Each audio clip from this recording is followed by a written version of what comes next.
Getting the detail behind the headlines on Heather Duplessis Allen Drive with One New Zealand. This is News Talk ZB News. It's 5:30. I'm Wendy Petrie.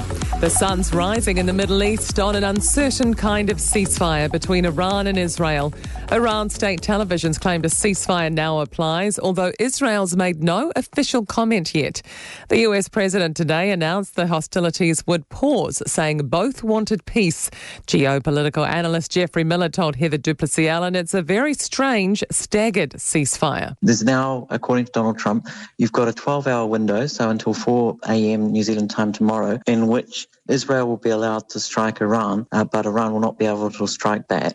This is News Talk ZB News. It's 6 o'clock. I'm Wendy Petrie. Uncertainty over what comes next with an uneasy, staggered ceasefire between Iran and Israel. Iran state televisions announced a pause on hostilities, but Israel's made no official comment. The US president says a ceasefire is in effect for Iran to be followed by Israel 12 hours later. Iran responded overnight to US strikes, attacking a US base in Qatar with no casualties. Geopolitical analyst Jeffrey Miller told Heather Duplessis Allen, even if this holds, Iran's desire for nuclear weapons will have only hardened. They've had dozens of nuclear scientists now killed. They've had the top military commands taken out. Hundreds of ordinary civilians apparently been killed. Digging through the spin to find the real story. It's Heather Duplessis Allen Drive with One New Zealand. Let's get connected. News Talk ZB. Good afternoon. So there is confusion this afternoon over whether we have a ceasefire between Israel and Iran or not. Donald Trump made the claim earlier that both countries had agreed, but then Iran's foreign minister earlier said there was no agreement. Jeffrey Miller is a geopolitical relations expert from Victoria University with us now. Hey, Jeffrey. Good evening, Heather. So do we have one or not? I think we do now, as of 4 o'clock New Zealand time. It is all very, very strange. I've been following it all throughout the day, and there have been claims and counterclaims, and you just can't work out exactly what's going on.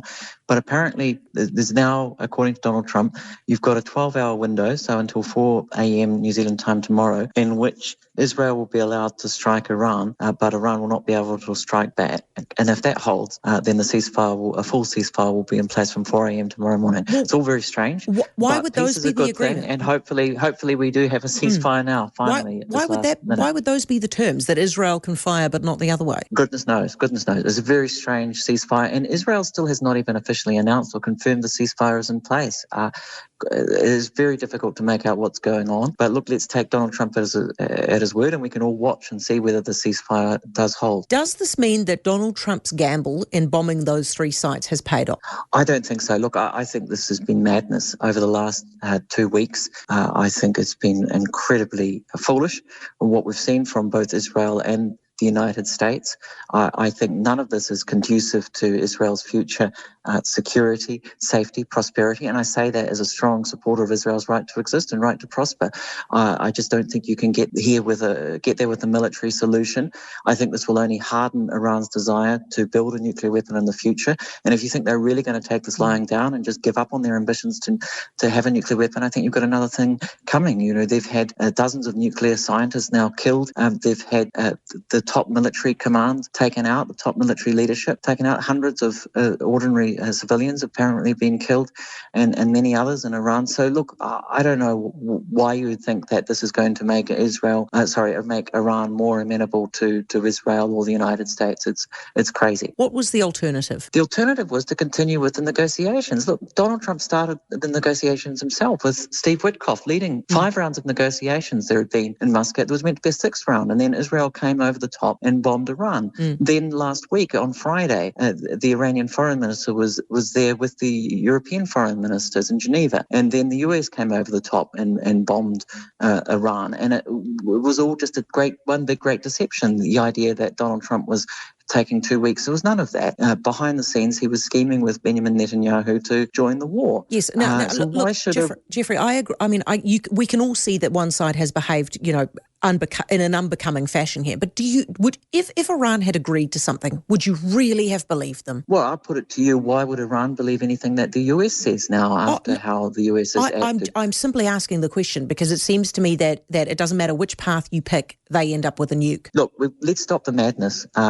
We saw what happened today with Iran striking Qatar, one of the Gulf states. This just never happened before. We haven't had one of the Gulf states targeted quite in this way by Iran, and it's unprecedented. And these are countries, by the way, the Gulf states that New Zealand gets on very well with. They're our friends in many ways. And Christopher Luxon was up there in the United Arab Emirates in January. We signed 2 trade deals with the Gulf states. As I say, this is all madness here, and we absolutely need to get back to peace and get back to dialogue, diplomacy, de-escalation. And I think New Zealand really can play a small but important part in that, just given the connections that New Zealand has into the Gulf region. And we shouldn't forget the Qatari Prime Minister, Sheikh Mohammed Al-Thani. He played a key role in brokering this ceasefire, apparently. He was in Wellington last August visiting New Zealand. So Christopher Luxon has probably got his phone number in his phone. He should use that. Hey, I really appreciate your expertise, Jeffrey. Thanks so much. Jeffrey Miller, geopolitical relations expert. Heather du Plessis-Allen.